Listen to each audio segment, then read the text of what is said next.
Je donne maintenant la parole à son Excellence, Damcho Dorji, ministre des Affaires étrangères du Bhoutan.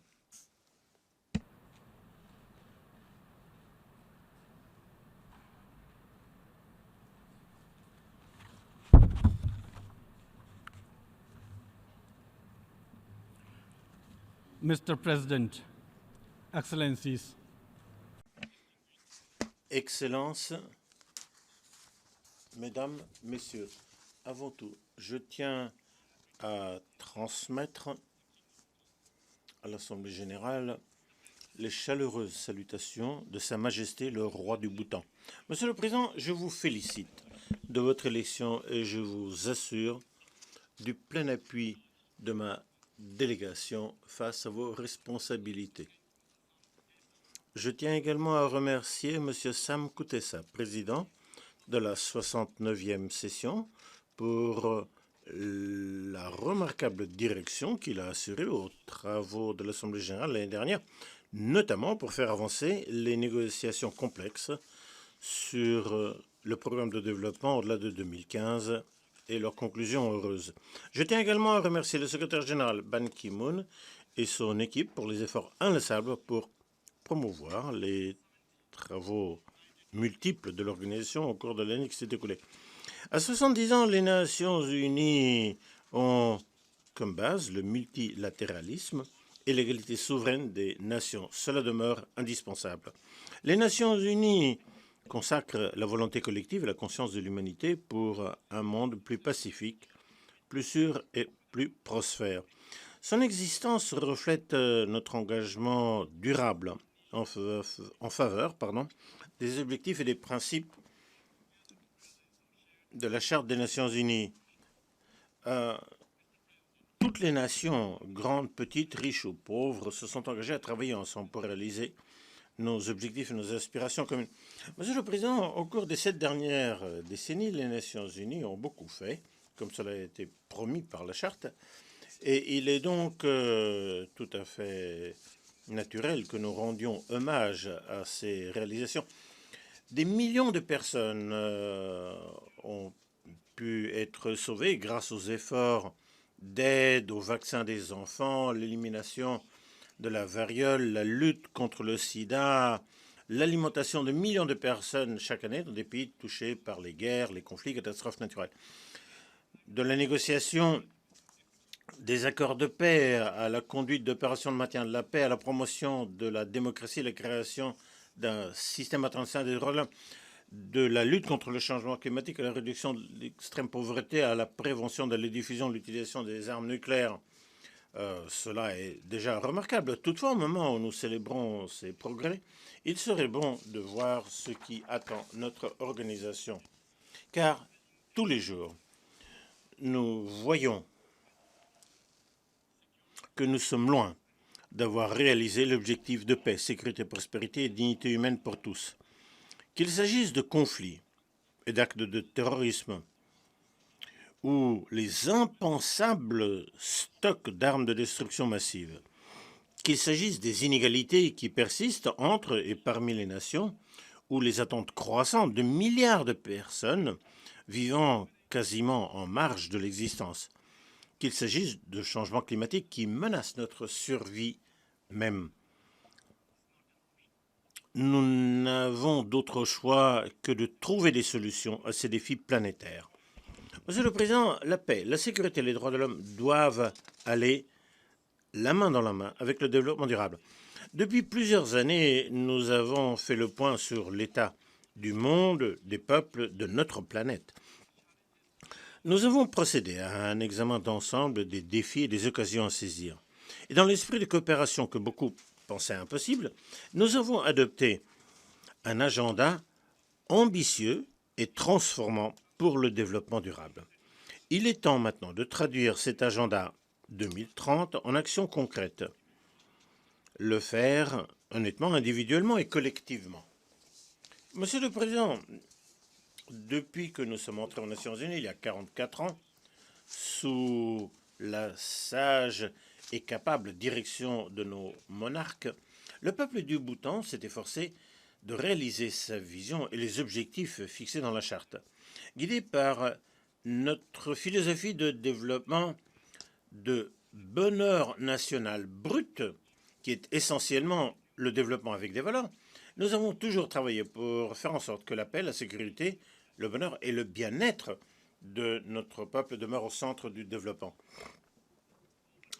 Le Bhoutan a atteint la plupart des cibles des OMD. La pauvreté a été réduite à 12%. Notre taux d'inscription à l'école est de pratiquement 100% et la durée de vie a augmenté jusqu'à 68 ans. Nous demeurons un ferme défenseur de la conservation de l'environnement avec 72% de la terre couverte par des forêts. Notre effort de sauvegarder l'environnement est renforcé par un mandat constitutionnel de maintenir un minimum de 60% de nos terres sous couverture forestière en tout temps.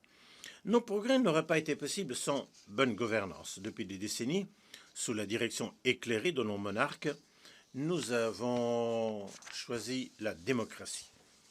Monsieur le Président, la paix, la sécurité, les droits de l'homme dépendent d'une démarche globale en faveur du développement, mettant les peuples et l'environnement au centre.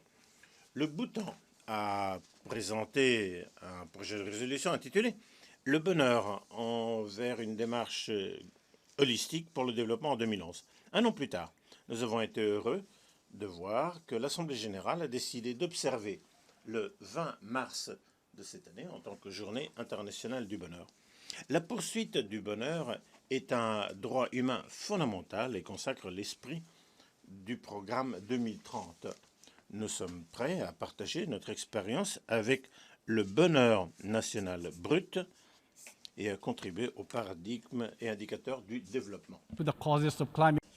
Même si nous avons contribué le moins aux causes du changement climatique, nous, PMA, sont les plus vulnérables face à ces effets adverses. Malgré nos ressources limitées et les exigences de développement, le Bhoutan demeure attaché à la préservation du patrimoine naturel et a toujours fait plus que sa part pour contribuer aux efforts mondiaux de lutte contre le changement climatique. En 2009, nous nous sommes engagés à demeurer neutres au plan carbone. C'est une promesse que nous avons tenue. En fait, notre attente, c'est que d'ici 2025, grâce à la vente d'électricité propre, nous aurons une capacité de compenser 35 millions de tonnes de carbone environ par an dans la région.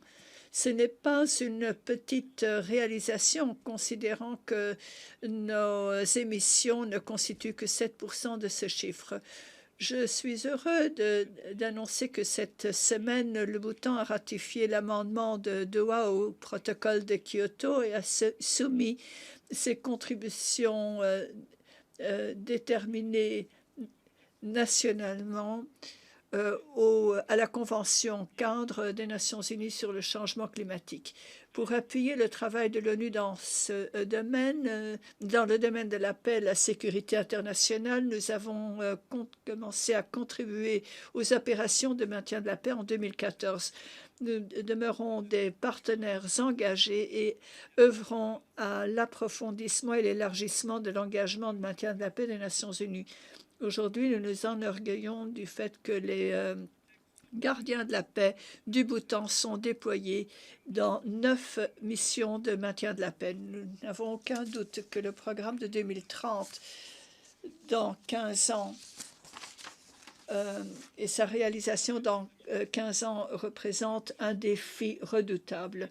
Réaliser les ODD exigera des pays développés et en développement l'établissement d'un bilan de leur stratégie de développement actuelle et des réformes de grande portée pour appliquer ce programme. Pour un pays tel le Bhoutan, un pays parmi les moins avancés et sans littoral, relever ces défis va nécessiter des démarches novatrices et créatrices pour aboutir au progrès. Un défi clé auquel nous sommes confrontés est une économie verte, forte et durable, créant emplois pour les jeunes, ainsi que croissance et promotion de l'autonomie. Notre base industrielle est étroite et nous dépendons largement d'un seul secteur économique. Voilà pourquoi notre économie est confrontée à des enjeux macroéconomiques sans précédent malgré de longues périodes de croissance économique robuste. Une réorientation attentive de notre économie est essentielle si nous voulons veiller à ce que le développement futur soit inclusif et viable, comme envisagé dans le cadre du programme 2030. À cet égard, notre soutien constant et notre coopération avec nos partenaires de développement seront cruciaux au moment où nous cherchons de nouvelles démarches pour équilibrer nos aspirations écologiques et nos besoins en matière de développement. Pour cela, le Bhoutan doit pouvoir sortir de la catégorie de PMA et maintenir ses acquis et gains en matière de développement. Je souhaite souligner l'importance vitale de l'éducation dans ce programme transformateur.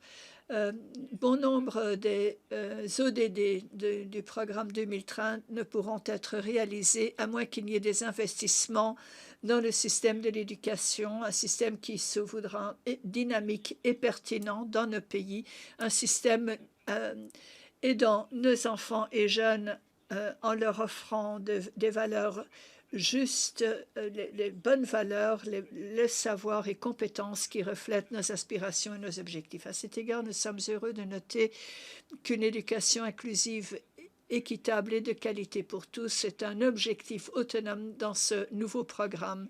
L'ODD 4 doit rester à l'avant-plan des stratégies nationales de planification et de mise en œuvre des ODD. Ce secteur d'éducation représente une haute priorité pour mon pays et a reçu un élan important dans le programme nos programmes et stratégies nationales. Nous espérons que nos partenaires de développement partageront ce sens de priorité et d'urgence dans ce secteur vital. Le programme 2030 est ambitieux, complexe et énorme. Il va nécessiter une démarche systématique, une nouvelle façon de penser, des perspectives à long terme en matière de planification. Pour cela, il faut qu'il y ait des partenariats, des ressources prévisibles, une collaboration, un engagement de nos peuples. Pour l'avenir, l'épreuve la plus importante sera notre attachement à ce programme et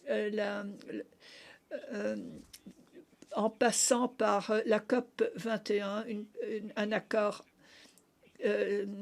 juridiquement contraignant et ambitieux, ancré sur à la Convention en ce qui concerne le principe de responsabilité commune et différenciée. Nos décisions à Paris doivent se baser sur les données scientifiques les plus récentes. L'évidence, les preuves sont sans équivoque. Une voie d'émission au-delà d'1,5 degré par rapport au niveau pré-industriel serait disproportionné et les impacts seraient irréversibles pour les plus vulnérables parmi nous. Une deuxième épreuve de notre attachement à l'action sera de voir si nous tiendrons nos promesses en ce qui concerne la mise en œuvre du programme 2030.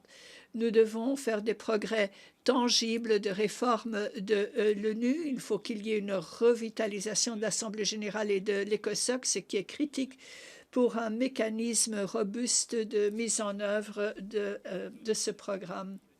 L'adoption du programme de 2030 offre une occasion sans égale pour éveiller notre esprit de solidarité mondiale et de valeurs communes pour le bien-être de nos enfants et notre planète.